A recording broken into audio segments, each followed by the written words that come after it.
Gospel of John, the 9th chapter.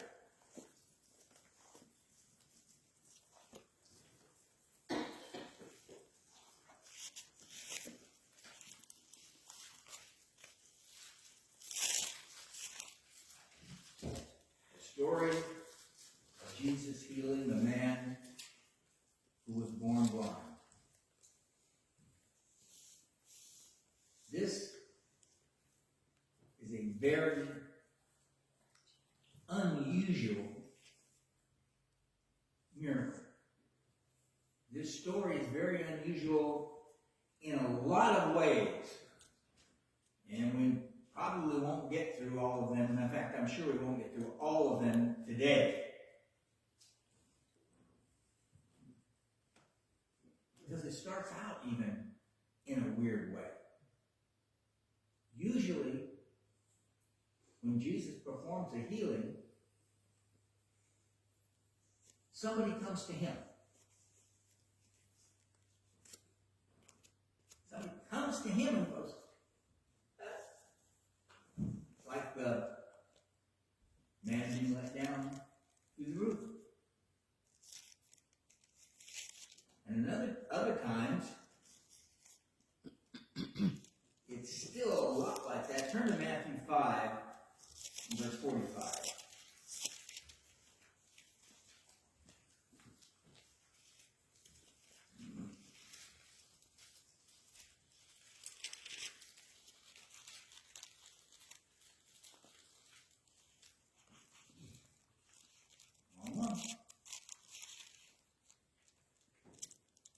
Oh, that's for another place. But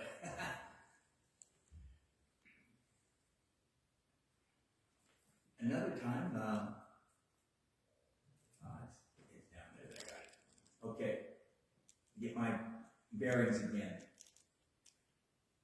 This starts because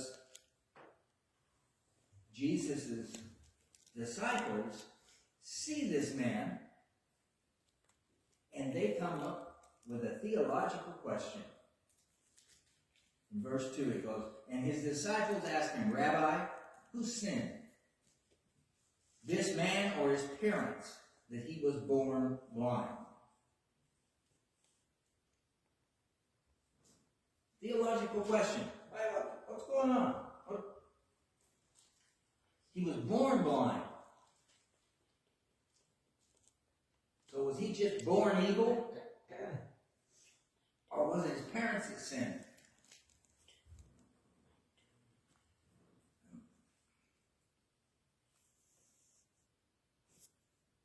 Jesus has to answer this and goes, it was not that this man sinned or his parents, but that the works of God might be displayed in him. Now this gets back to something that God answered for all of us way back in the book of Job. Job's friends were after him to repent because he had to have sinned, because all these bad things were happening to him, because they believed that God punished sin right this second, and he rewarded you right this second. Everything was physical. There was no spiritual. And unfortunately, Jesus' disciples still hadn't learned all of that. They wanted to find a reason why these things happened to this man. Jesus says, it was so you could learn something. The works of God might be displayed. The thing is, God does sometimes punish people publicly, usually for a purpose, to show people something. And sometimes things in your life happen because God is going to use you as an example, as this happened to Job. But the thing, but I want us to understand something, that most of the things in our lives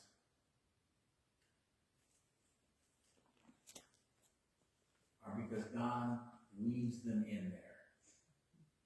I want you to turn to Matthew 5:45 now. Now I've got it in the right spot.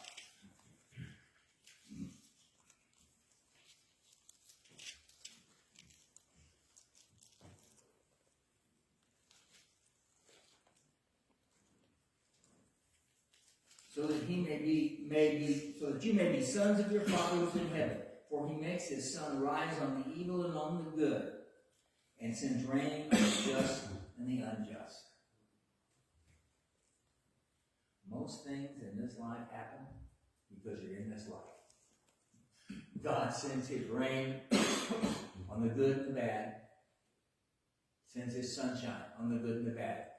God sends his blessings on people because of people. But even more than that, in doing that, I want us to see something, because we're seeing that even though he's so good in this, God had a plan for this man that this man didn't really understand. Can you imagine you're blind from birth and then you hear Jesus say, well, this is so I can show you something. I want you to see that.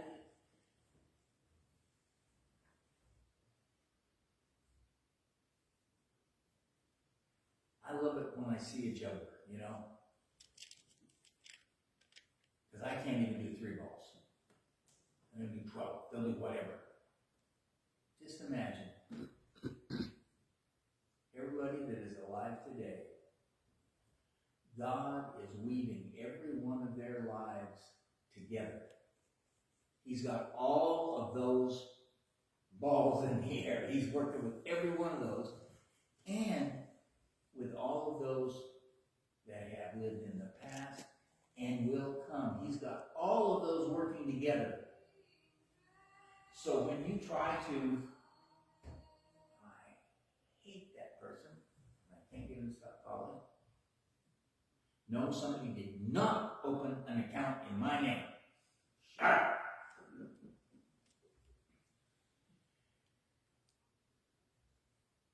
He's working these things so that everything has a purpose.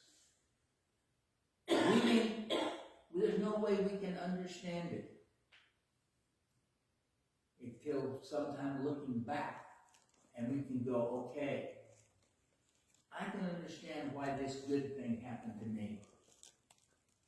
Or I can understand why this bad thing happened to me. Because God is working with everyone and everything to work his plan out together. I've told the story before of my granddaughter, Kiana. She needed a surgery, and she was going to have a very complex surgery to replace a dead section of her bowels, and then she would need a colostomy bag, and she would need a new colostomy bag every few years because she was just a baby.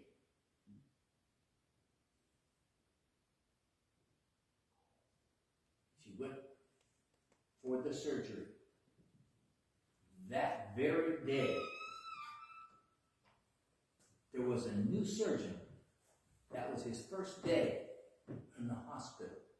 And he had pioneered a new surgery, a one-time fix-all.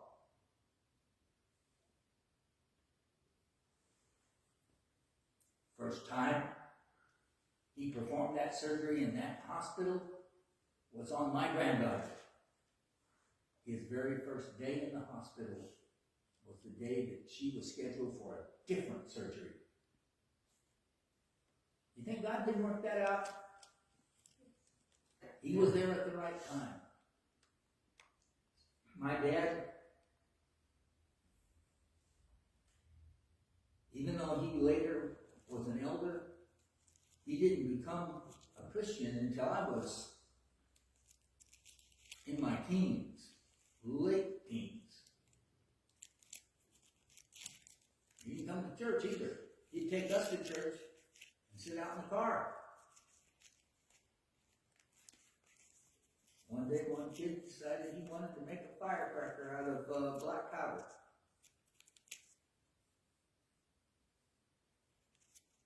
Caught himself on fire, blew himself up. Dad was there. Heard the explosion. Took care of it.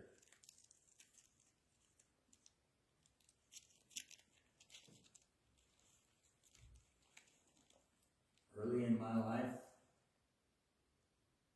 my wife experienced a miscarriage.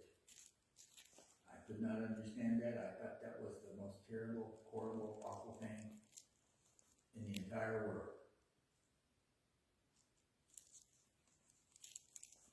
You see, because it's okay for the wife to be upset. It's not okay for the husband to be upset. He's got to be strong. He's got to be stoic. He's got to take it. Still makes me cry.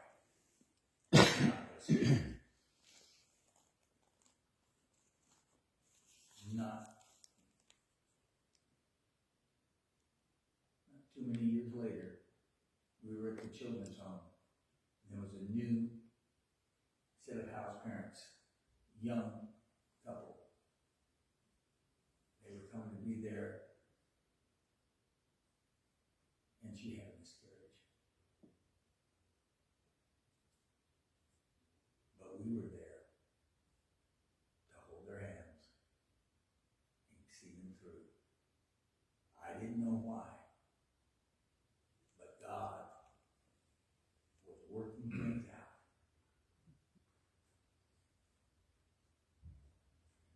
Don't ever feel you're alone. I'm sure that this blind man felt he was alone. But God's hand was on him every day from the day he was born, preparing him for this thing. You know, the Bible doesn't give us his name, but I think it's funny.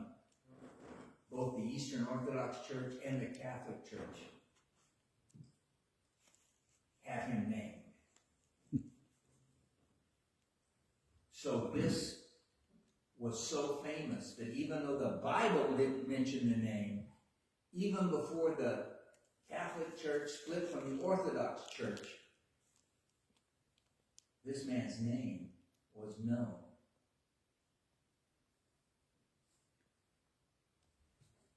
Now,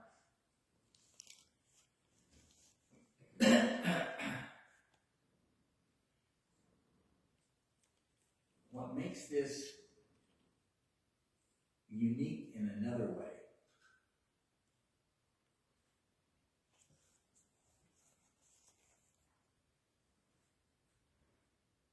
Jesus' miracles, his healings, were done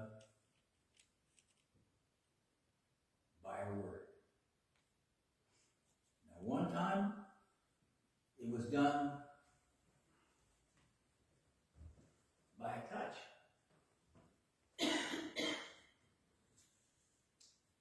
In Luke, we have so many times where we have the miracles of healing being done by a word. In the same chapter, back in verse 8,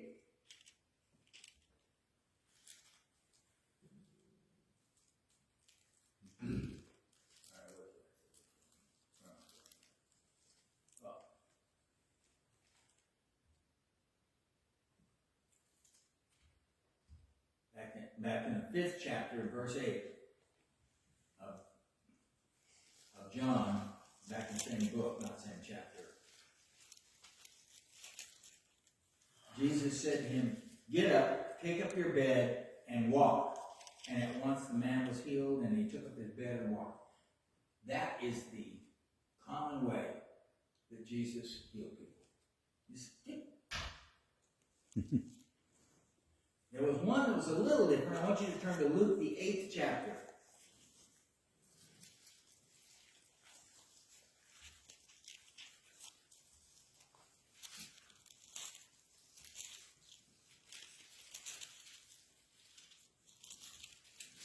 reading starting with verse 43. Luke 8:43. And there was a woman who had had a discharge of blood for 12 years, and though she had spent all her living on physicians, she could not be healed by anyone. She came up behind him and touched the fringe of his garment, and immediately her discharge of blood ceased. And Jesus said, "Who was it that touched me?" When all denied it, Peter said, "Master, the crowd surrounds you, and they're pressing in on you. Hey, everybody touched you." But Jesus said, "Someone touched me, for I perceive that power has gone out from me." And when the woman saw that she was not hidden, she came trembling and falling down before him, declared in the presence of all the people why she had touched him and how she had been immediately healed. And he said to her, "Daughter, your faith has made you well. Go in peace." Mm-hmm. This time he didn't even say anything. She just touched the hem of his garment, and he felt the power.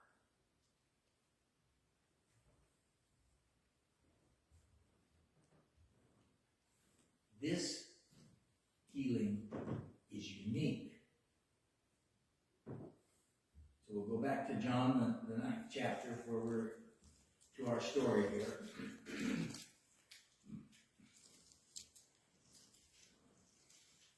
Having said these things, he spat on the ground and made mud with the saliva. Then he anointed the man's eyes with the mud and said to him, "Go wash in the pool of Siloam," which means sent.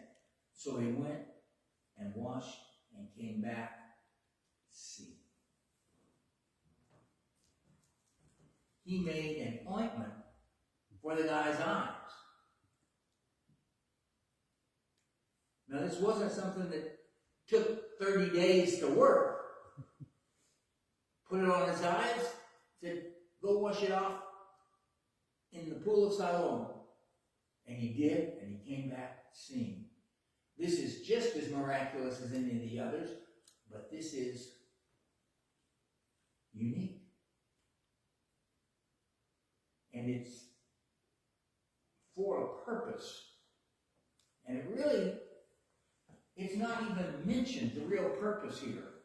It's not even mentioned the thing. But remember, Jesus was always getting in trouble because he was healing people on the Sabbath. Well, this was also on the Sabbath. But this is unique in that healing was forbidden on the Sabbath by the Jewish tradition, but not really.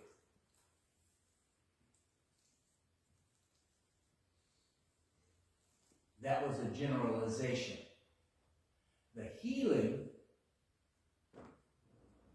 that was forbidden on the Sabbath was mixing medicine.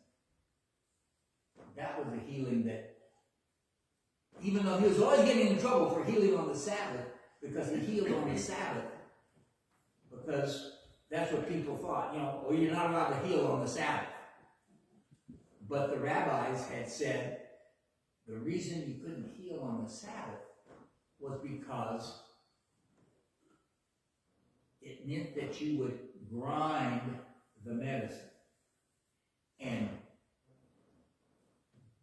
there are 40 things that the rabbis of Jesus' day had said were forbidden, that were work. Now, I want you to turn to Exodus, I think it's 20. I'm having trouble reading my writing today.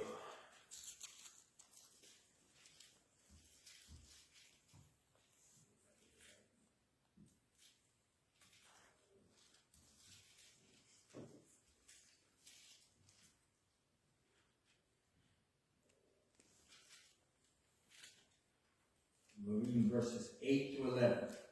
Remember the Sabbath day to keep it holy. 6 days shall you labor and do all your work. But the seventh day is a Sabbath to the Lord your God. On it you shall not do any work, you or your son or your daughter, your male servant or your female servant, or your livestock, or the sojourner who is within your gates. For in 6 days the Lord made the heaven and earth, and the sea, and all that is in them, and rested on the seventh day. Therefore the Lord blessed the Sabbath day and made it holy. I don't see 40 things in there. I don't see 10 things in there. I see a very general word. Work. Because the Sabbath day is holy.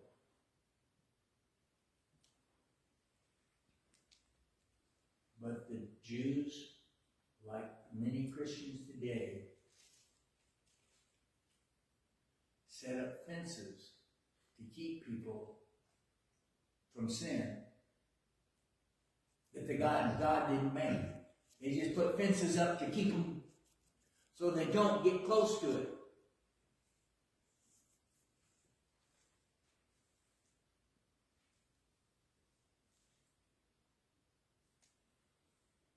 God put his fences exactly where he wanted them. It's not up to us to put a fence in and say, well, this is too close. The fence is where God put it, and it's work that doesn't respect the holiness of God. But they had said, okay, well, this is work. There was so far they could walk on a Sabbath day. And one of the things that was forbidden was grinding. If you were to cook or whatever, you would grind. And then you would, that's work. Okay? Yeah. When we make tamales, we buy the masa from the store, and we put water in it and make our tamales.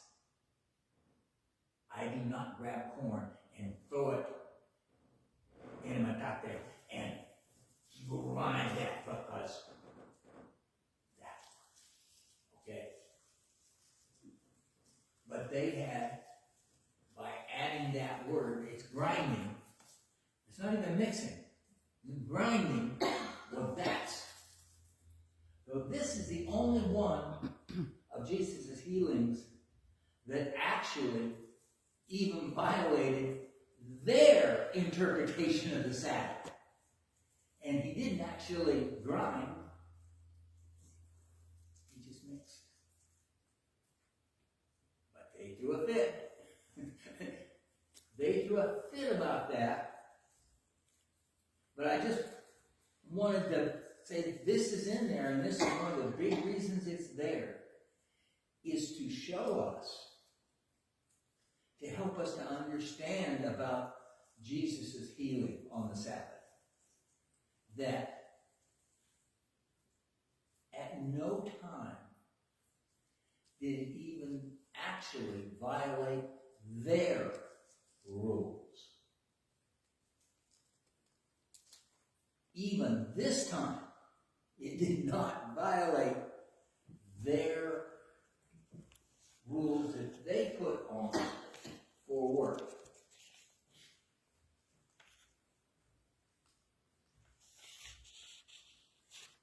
Now, and that's why healing was forbidden on the Sabbath, was because it was work. It's saying, get up and walk, work? No. Well, what about having somebody touch your garment? That's not work. Well, what about spitting on the ground and making mud?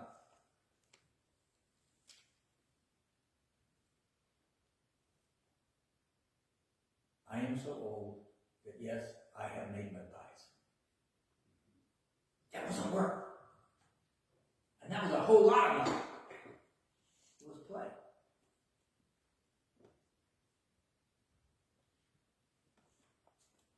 Jesus never violated the Sabbath. He kept it holy. Is there anything much more holy than healing a person through the power of God? No.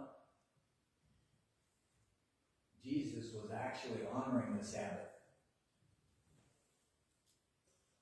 and keeping it holy.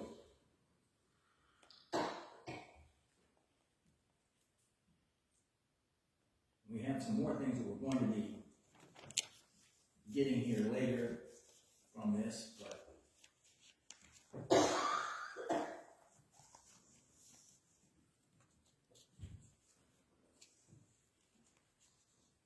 so the Pharisees, they asked him how he got his sight.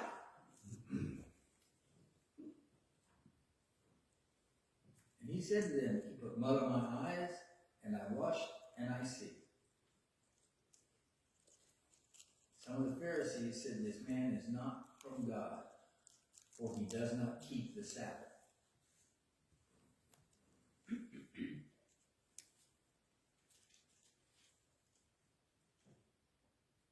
Because he spit on the ground and made mud.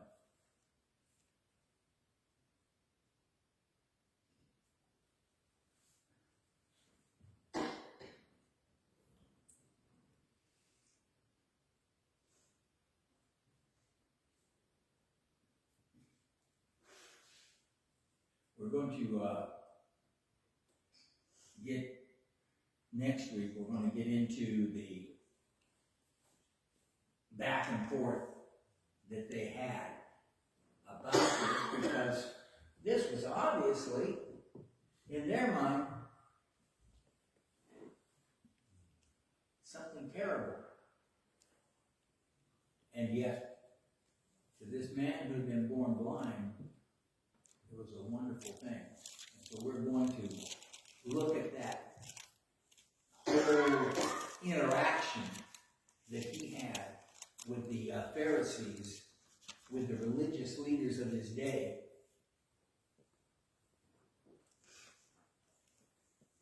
Next time.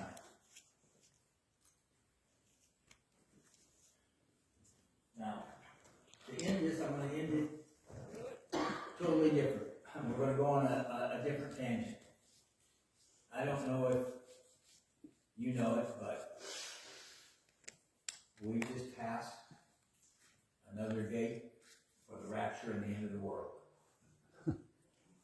Just this past week or two. Because of the feast and this and that. And we just passed it. Oh well. Matthew 24:6 says, no man knows the day or the hour. And I will tell you that the only day I know the world isn't ending for sure is the days that they predicted. That's when I can go out. Jesus is not coming back today. But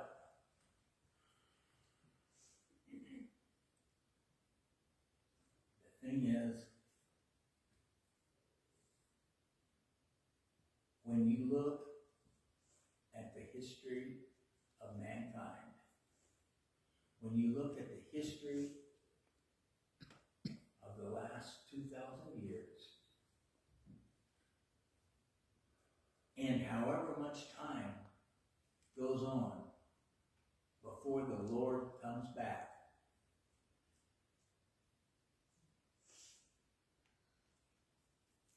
a lot more people go to meet their Maker before that happens. That is a minuscule amount of people compared to all the people that have died.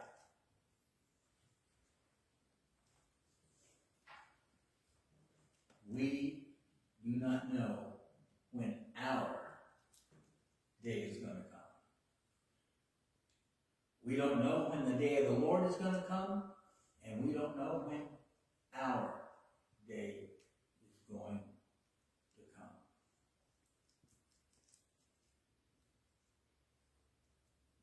Just a few days past a year ago, I came pretty close.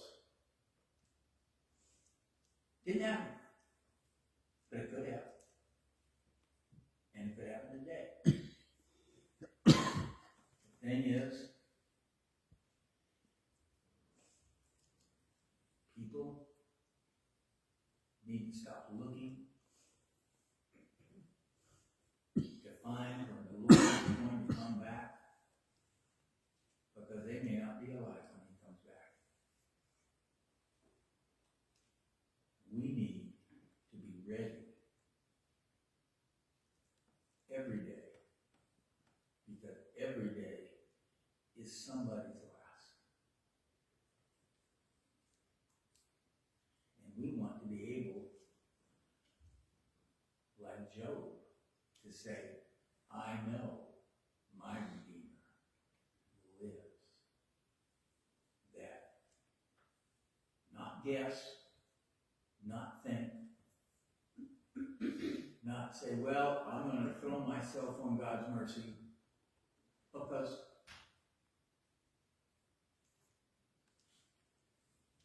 I know what God said. I know what he said. How did he say it? But I don't know the fine print. I know what he said, but I don't know. I'm not the judge. I have no clue. I just know that I don't want to hope that I'm going to be saved. I don't want to be looking for a loophole. I want to say, I know my Redeemer lives. And so if anybody needs to answer the invitation in a public way, you can come now as we stand and as we sing.